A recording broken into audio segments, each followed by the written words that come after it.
Hey everybody, it's Tuesday. And welcome to this week's edition of Hook, Line, and Striker. I'm Josh. And I'm Emily. And we are excited to be here with you tonight. So we love starting with a fishing report. But I gotta say, the highlight of these fishing reports lately has unfortunately been the wind. Yeah, I mean that's just been the whole month of April and March and all the months since we lost our snow. It's just been wind and rain. Wind and rain. Actually, that's a really good point. I almost forgot that it's been so terrible. Not to sound cheesy or anything, but actually we have been talking forever about trying that Denali rain gear. And we finally did, and boy, has it made a difference, because like you're saying, I almost forgot that it's been that rainy. We put out there. I never thought of myself as someone that would ever wear a rain suit, let alone an insulated one. And I'll tell you what, the Denali is like one of my favorite things to wear in the spring now. I don't know if I might even turn it into my late season ice suit. It's pretty spectacular, actually. But Saturday was almost too rainy even for us. Like, conditions were actually pretty crazy. It was thunderstorms, and whenever there's lightning, and you really got to consider safety. So that was a day that we took to be indoors and do all of that kind of stuff. But Sunday morning, we did get out bright and early. There was kind of some scattered showers like we're talking about, a lot of mist. That was kind of crazy, but that wind. And with that, the bite in the morning was way better than the bite in the afternoon. So I don't know what was with that, but that's how it went. Yeah, had a fabulous morning. We picked up almost a half a dozen fish right away in the morning, and then all of a sudden 10:30, 11 o'clock hit, and we were there till 4:30, and we didn't catch a single another fish.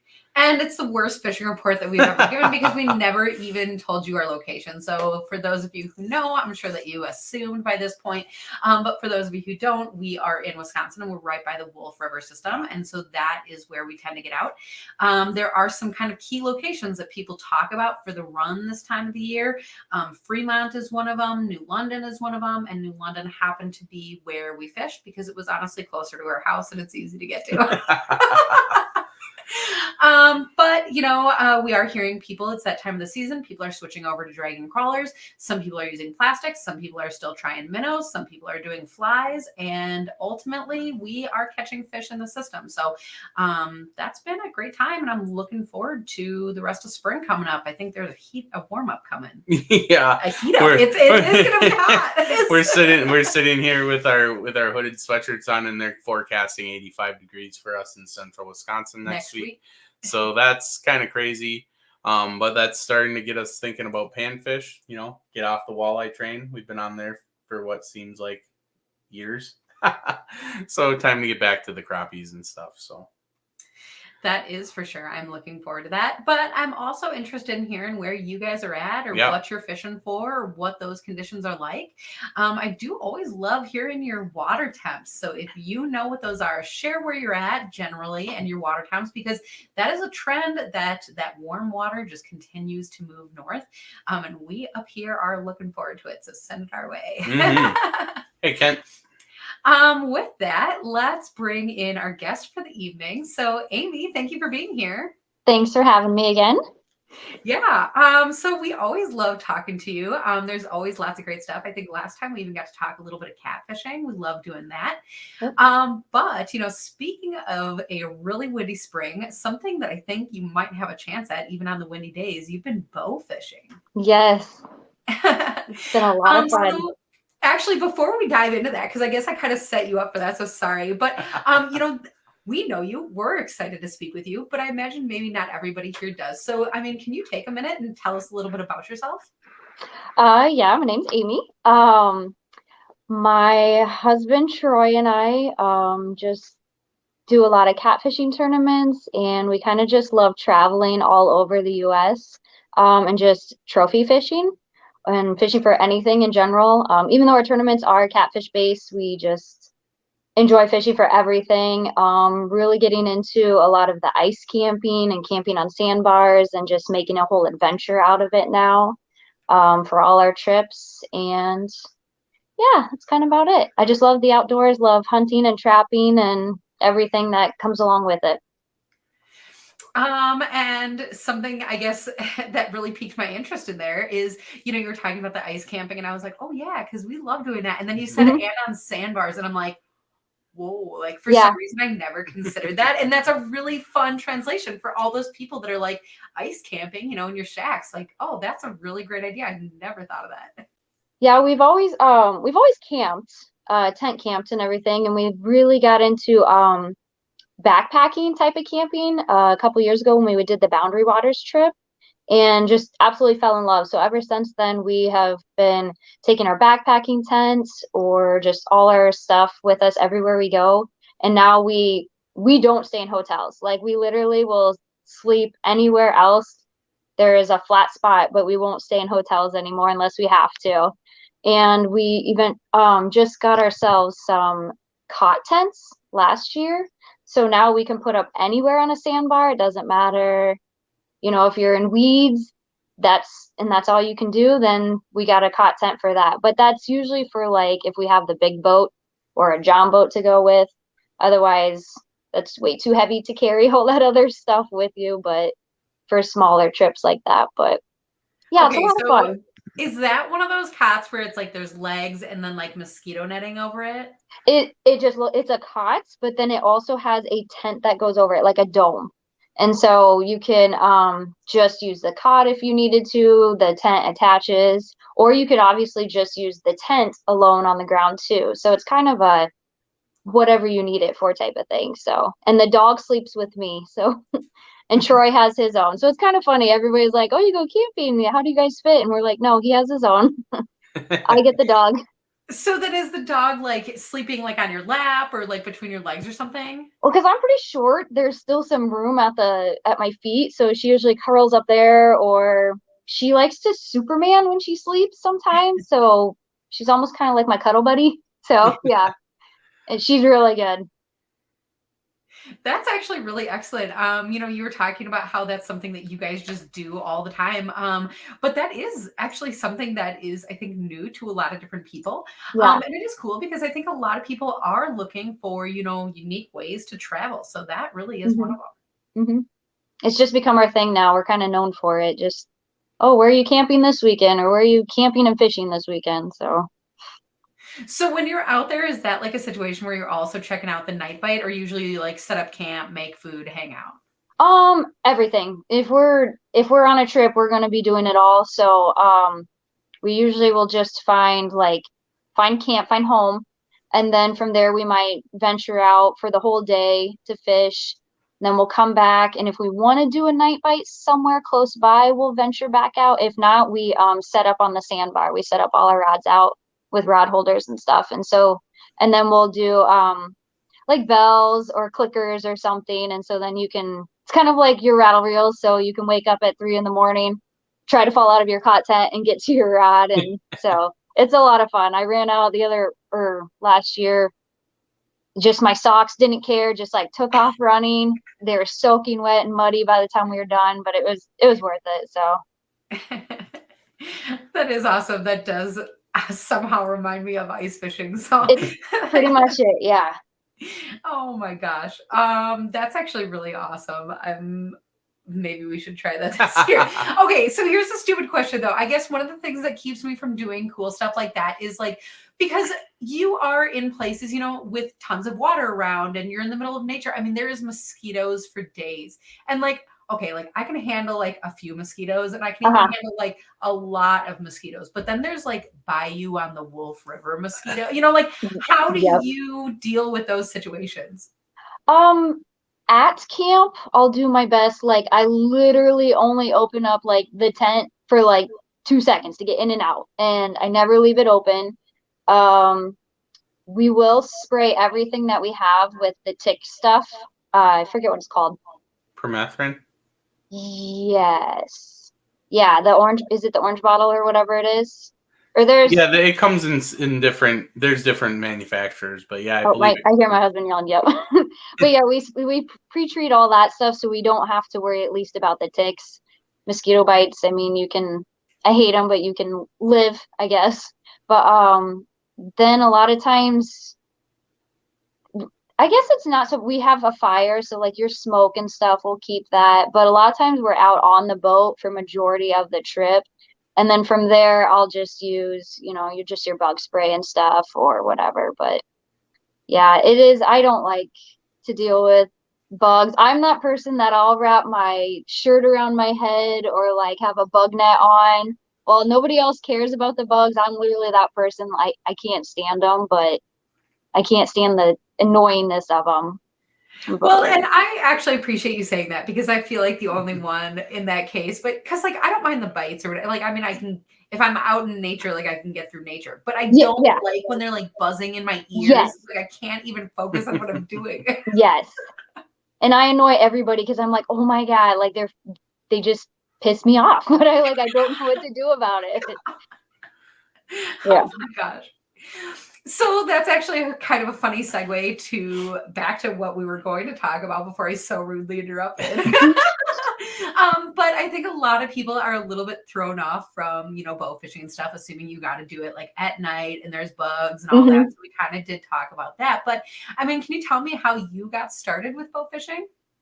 it was something I always wanted to try, and it it sounds very intimidating, but honestly, it's like one of the easiest things you could probably do. You just have to um put some money into it, of course, to get your gear. After that, then it's super simple to do. But I just always wanted to try it, and then I believe it was just a couple years ago. My husband kind of had it planned for us to try it, and in Wisconsin, and it was actually the weekend he proposed to me. So it was really cool. So it was very memorable. But that was my first time I actually shot one with a bow, was there. And but before all that, he always carp speared. And so that was something I tried with him multiple times, but never could get one. And so I didn't have that push for it anymore. And then till I tried the bow fishing and I got one, I was like, oh, okay, this is pretty cool. And so then after that, I've just always wanted to do it. Some spring we could and some we couldn't because just with weather, like last year we were in a drought. We didn't have any rain or anything for a while, so the water levels were so low. I mean, we could have attempted it by boat or by other things, but we were just so busy in our schedule. It wasn't something that we tried last year. The year before we did good, but um, I don't know. I guess I've just always wanted to do it, and then I tried it, and I love it now. So, Well, and I think, you kind of only mentioned this, but one of the things that I think people assume is that you need like one of those big fancy flat bottom boats with all the hmm lights and blah, blah, blah, hmm or what, I don't even know what all goes into those fancy boats, but yeah, like you guys are actually like on land. This is something that you are able to just get out and do. Like you don't need all these big fancy things. yeah, no, and I've done it different ways. I've done just on land, but then I've also done by boat where it's been during the day, which a lot of people don't think you can do that either. Just depends on your lighting conditions and stuff and the water conditions. But then I've also done it at night on a boat too, and that is awesome. I will not. That is very, very, very cool.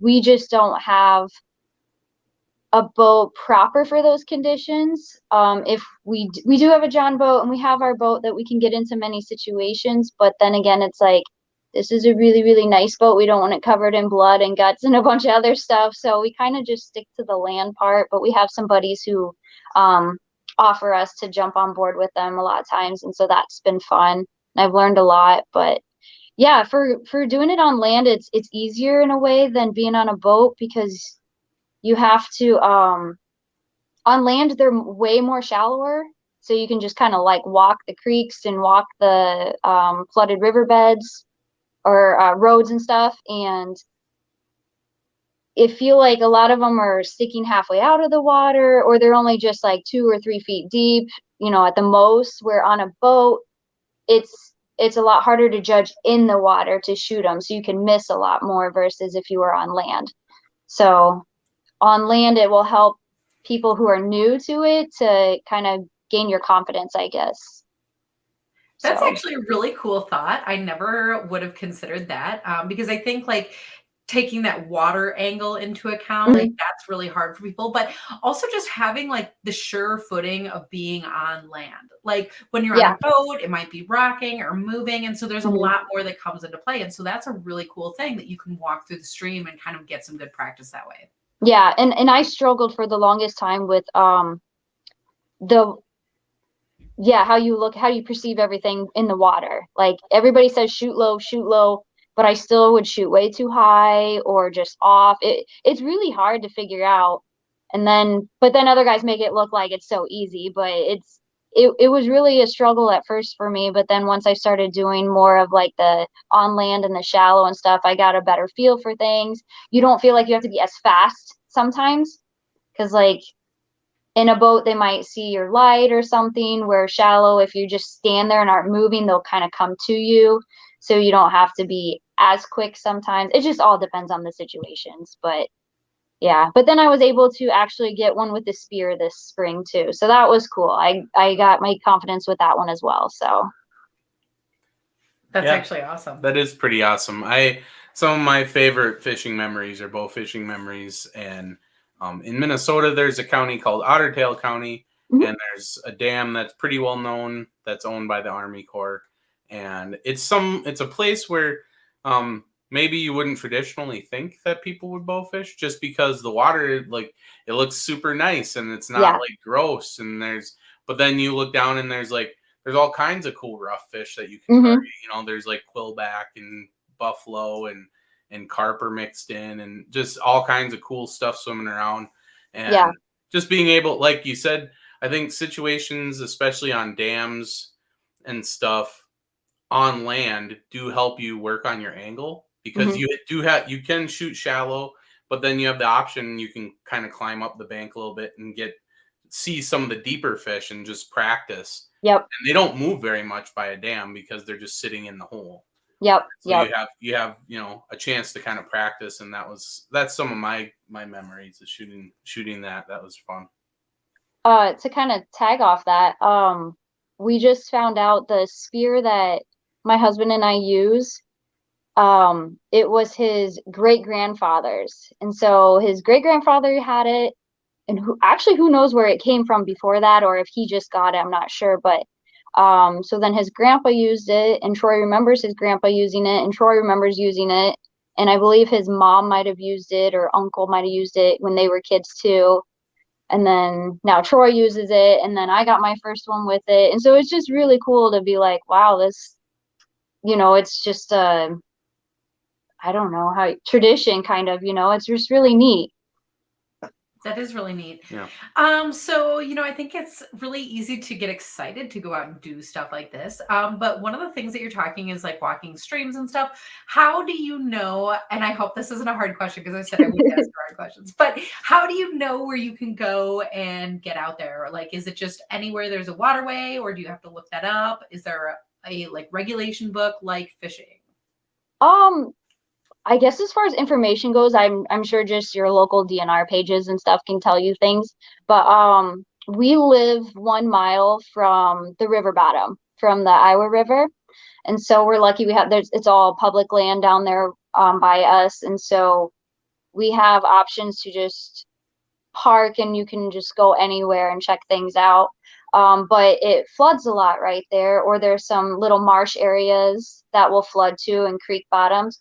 And so the carp like shallow water right now for spawning for like, I think it's April to June, maybe. I don't know if it's that long, but for a good solid month or two.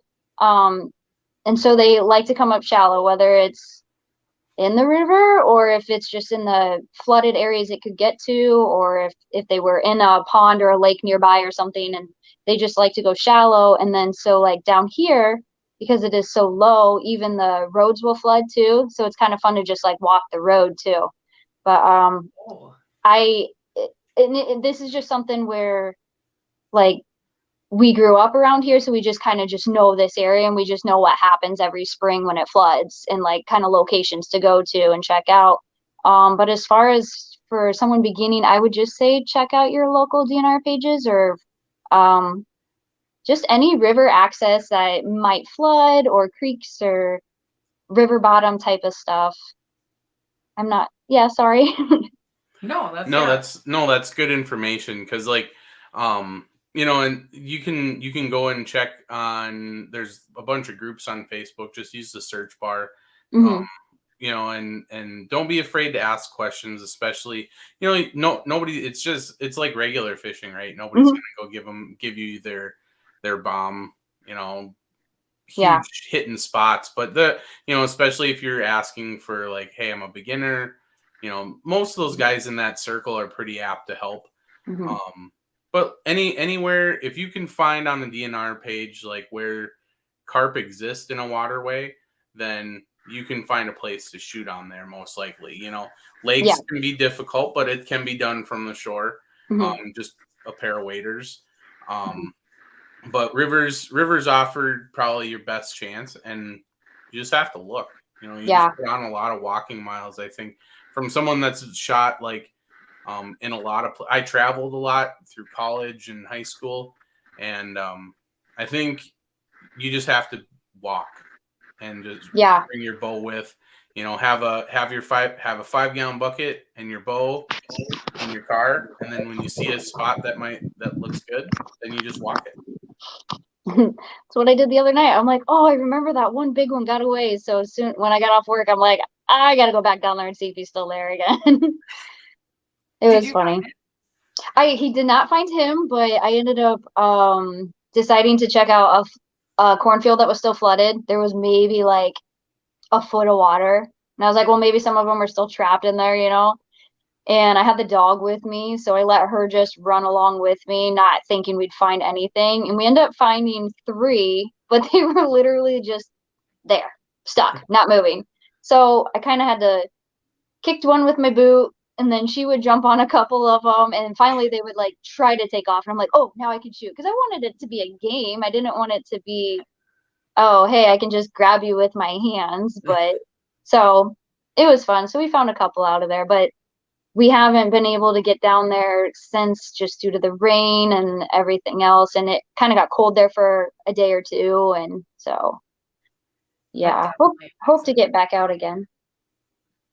Well, and it's really fun that you can just like go right after work. I mean, like Yeah. for us, I mean, we have time, maybe we can launch the boat and all of that, but unless we're like going out into the evening and night fishing, I mean, Hmm. it's amazing how fast that time goes. So if you can Yep. just be on land somewhere, that's really cool. Yep.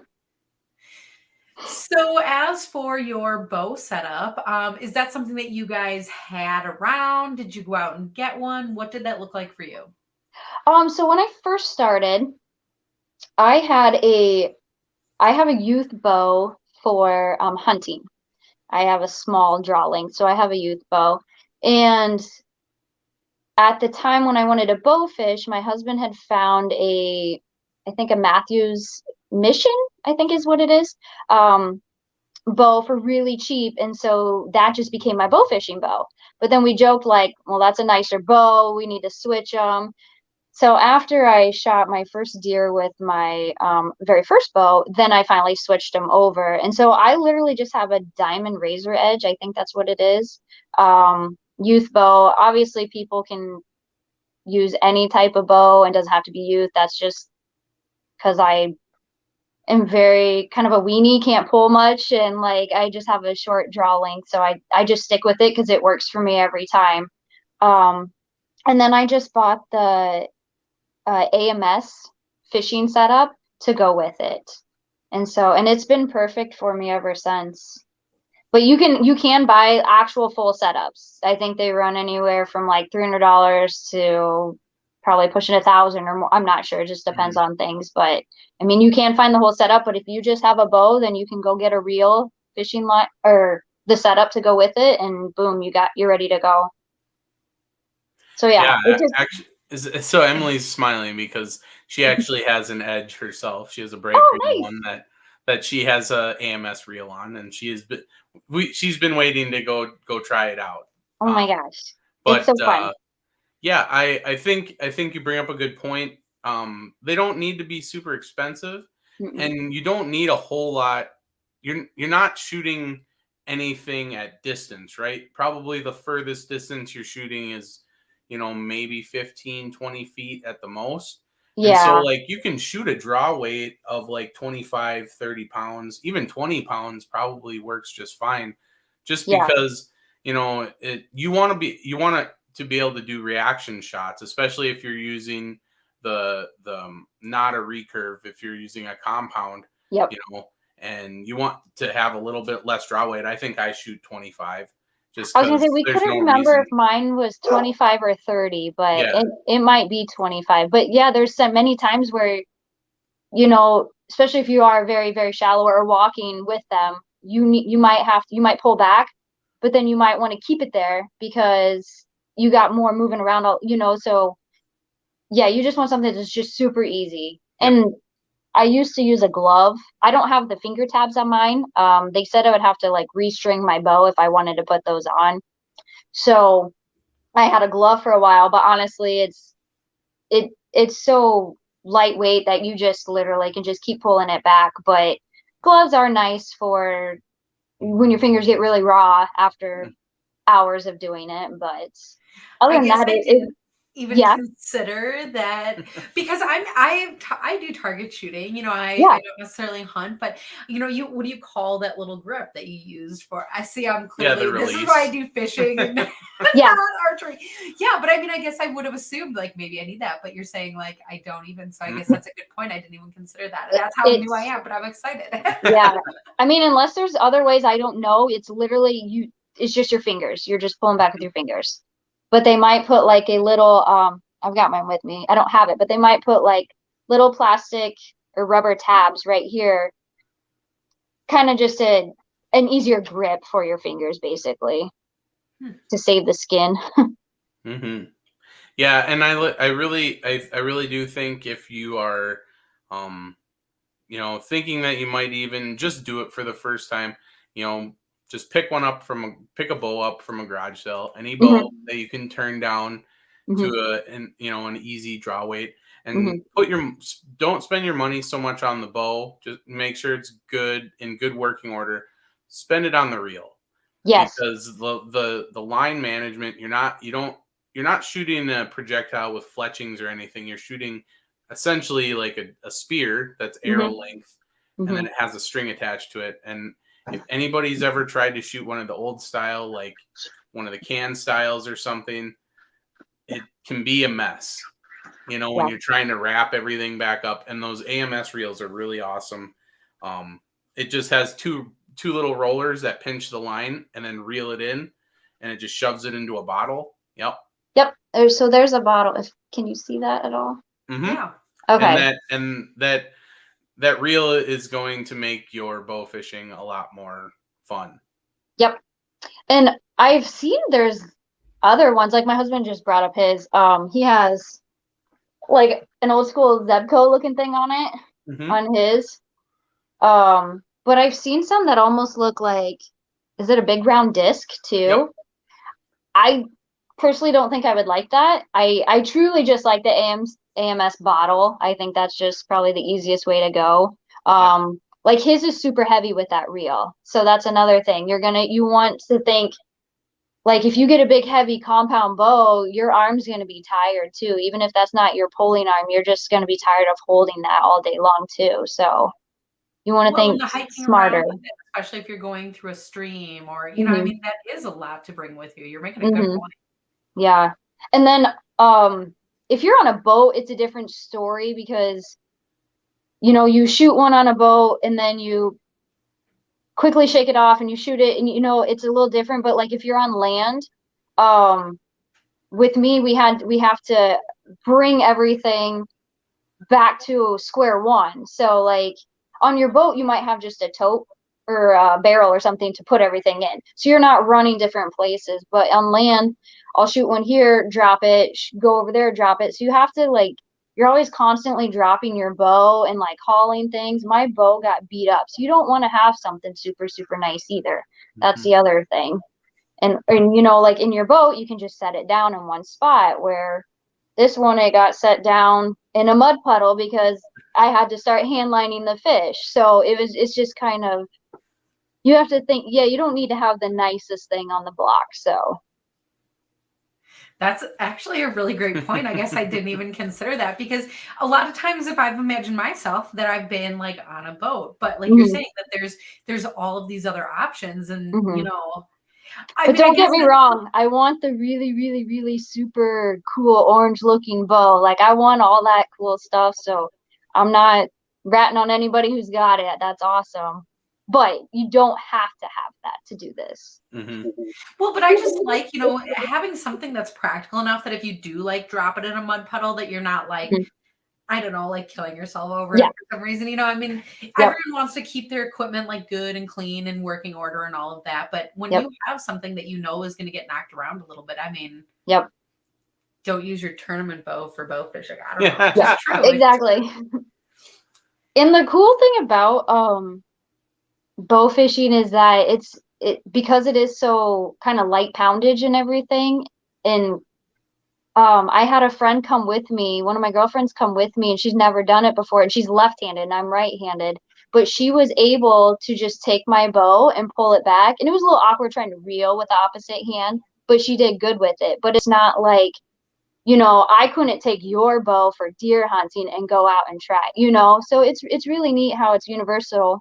But then I took out another buddy who's like a foot and a half taller than me, and his arm length is as long as I am, and he still was able to do it with my bow and loved it. So it's really neat how it literally it can be so fun for anybody. Hmm. And then I guess as far as going out and being prepared, like I'm totally new at this. So I mean, how many of the arrows do I need to bring? Like what do I like, I need a tote to keep my fish in. Like what else do I need to bring with me? So funny, I actually just got another arrow the other day, because not thinking, I just had gone out the other day and I shot, and it actually went into it must have been a log or something underneath, and I had to wait out there to literally pull it out. So I was like, oh shoot, if I would have lost that, I would have been done for the day. So I got myself another arrow that I can always have with me. Um, but one thing I noticed that I would highly suggest is having an extra tip, because when you do shoot a fish, sometimes you can just kind of shake it off, but many times you might have to take the tip off and then use, if I can do this right, if you guys can see it. Yeah. You take the tip off, and these will come up, and that's how it can slip out of the fish easily. But a lot of times you get mud and sand or anything in it if you're on the bank.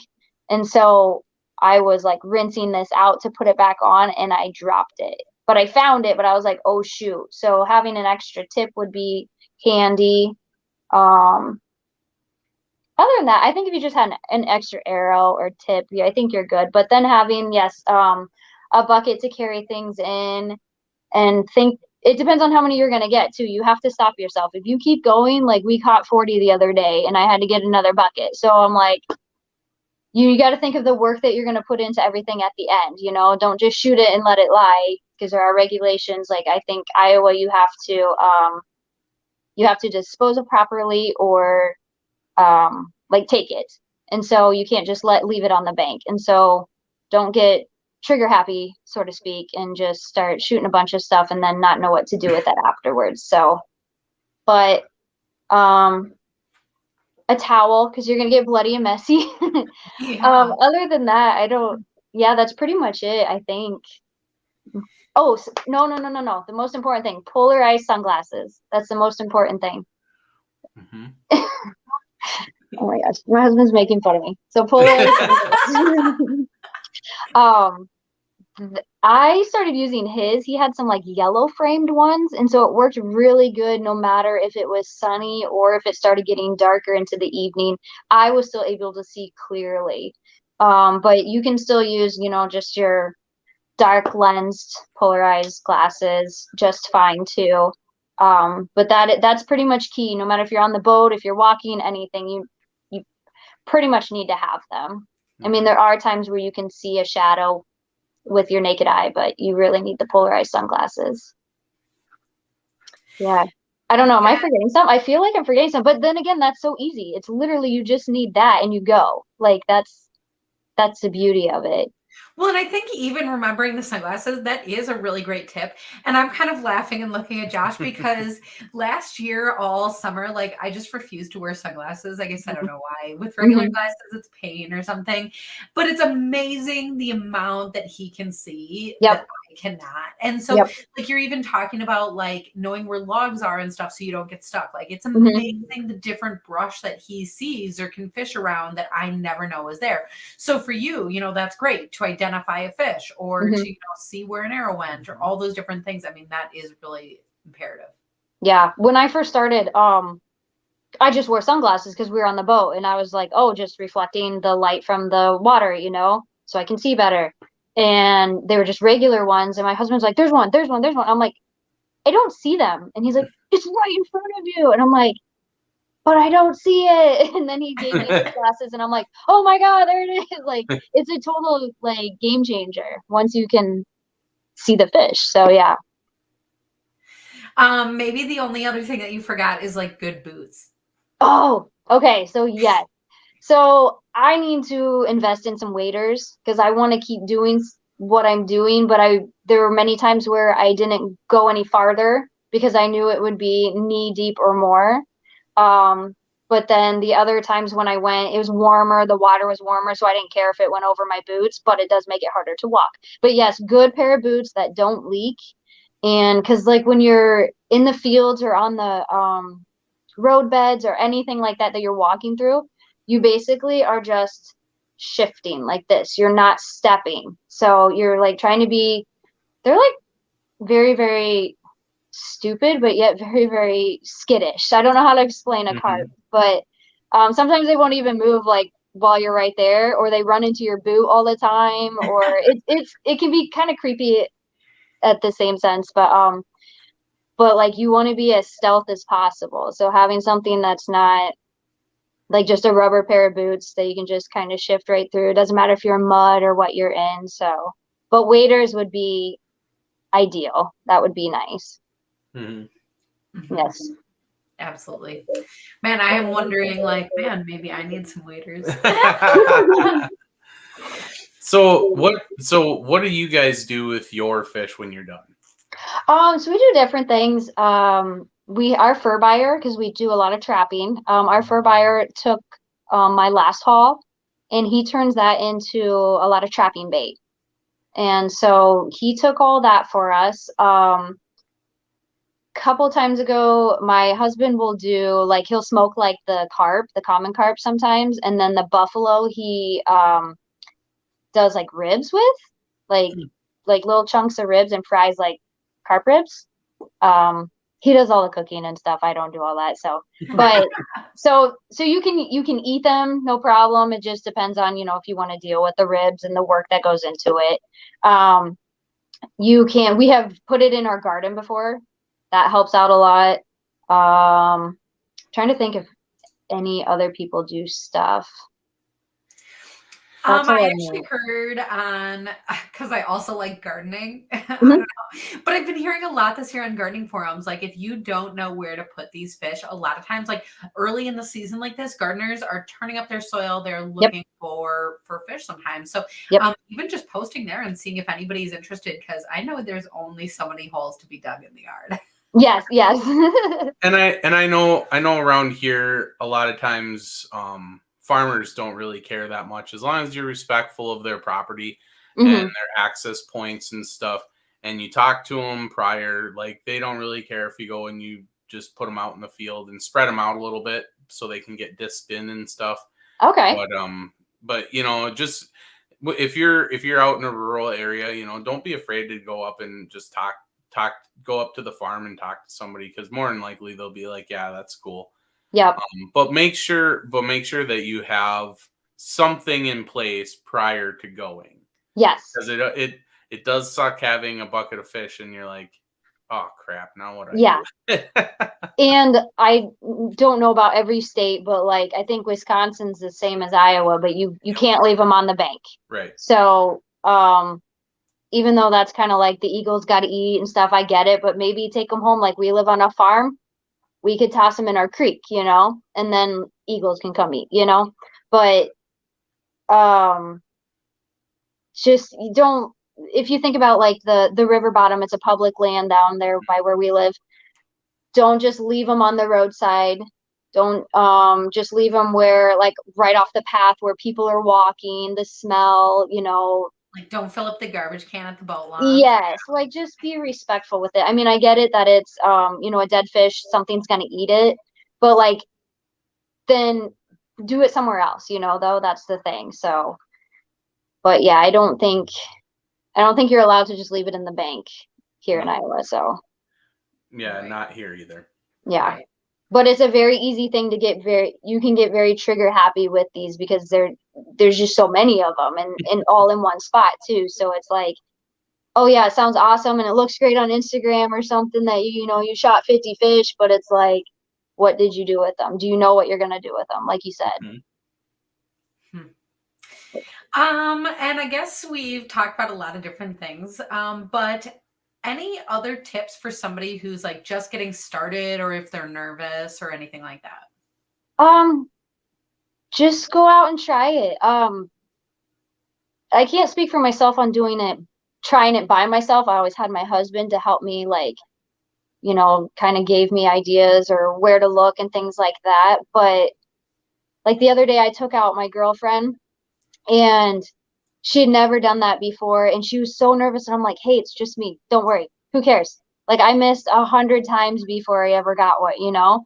And as soon as she got one, she's like, oh my God, I'm buying one. Like, she couldn't stop. And now I was like, you can come down here by yourself. You don't have to worry about, you know, asking your husband to come or who's going to watch you or anything like that. You just come try. Or you can literally just take practice shots if you see something, you know, like there's no way to mess up necessarily. So you just keep trying. But yeah, I'd say just get out and do it. Or just find someone if you don't want to spend the money, if you don't have the equipment yet, just find someone because most likely you would be able to pull their bow back and be able to try it yourself. So before you go out and like spend the money. So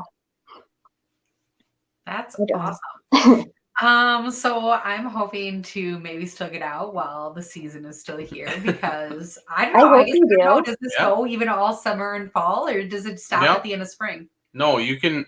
You know, we've talked about it several times. You know, our family vacation up on the Chippewa Flowage and at the end of June.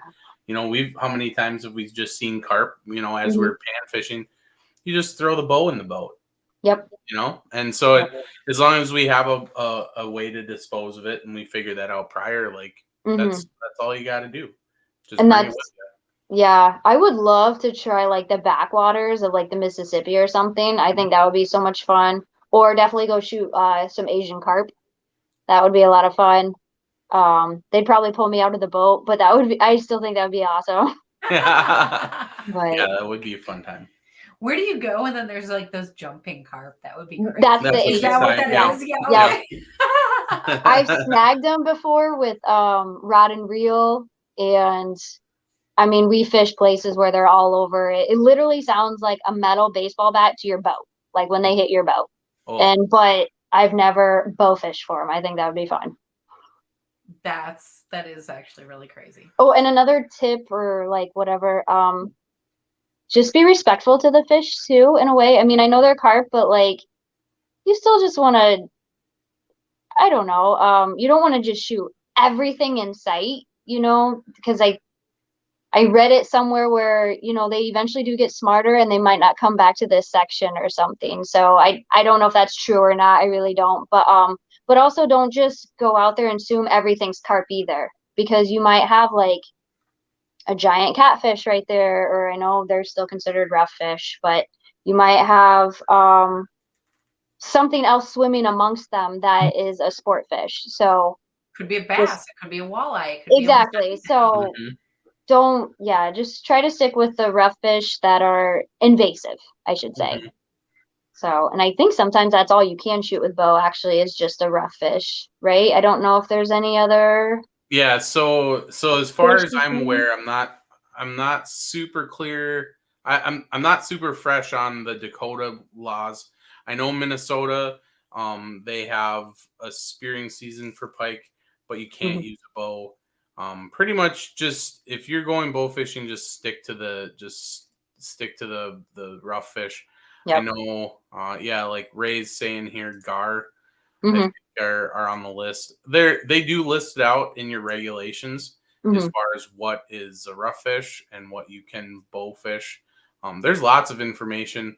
Going back to if you're out there right now looking up that bow fishing setup and you're on the AMS website, they have a ton of information on and Yeah. videos on that website. That's a great resource.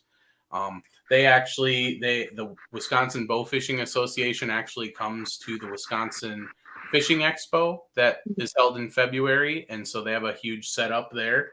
So if you're in Wisconsin around then, that you can go ask them questions. But yeah, just look up, just like I said earlier, just type in bow fishing on Facebook or bow fishing on Google. There's tons of groups, and just dive in. Like Mm-hmm. Amy's been saying, like find a bow and go do it. Yeah. Yep. Well, and I appreciate what you're talking about, at the end here. I think that was a great way to sum that up about, respecting the fish and ultimately the waterways that we're all a part of. Mm-hmm. Because like you're saying, we all want to, be sportsmen and be able to continue to return. And so whether that's, leaving the place, the spot, the ecosystem in good condition, not leaving your fish behind, or, not shooting them all that they don't return. Mm-hmm. But I mean, I think that is ultimately important is just, and bring somebody with you, teach them what to do and how to do it, because that's ultimately part of what makes it fun. Yeah. Yeah. And anybody can do it. Like, yeah, it's really fun. I don't know. Yeah, no, that's awesome. I feel like I've learned a lot tonight. So much. Yeah, to be honest. Yeah. So thank you so much for being here and sharing all this with us. Thank you. I hope you guys enjoyed it. Yeah. And to the people at home, I know that they enjoyed it as well. And thank you guys for being here. We still have some fish reports coming in. Love seeing that. So no matter where you are, hopefully we'll see you on the water, or we'll see you here next week for Hook, Line, and Striker. Night, everybody.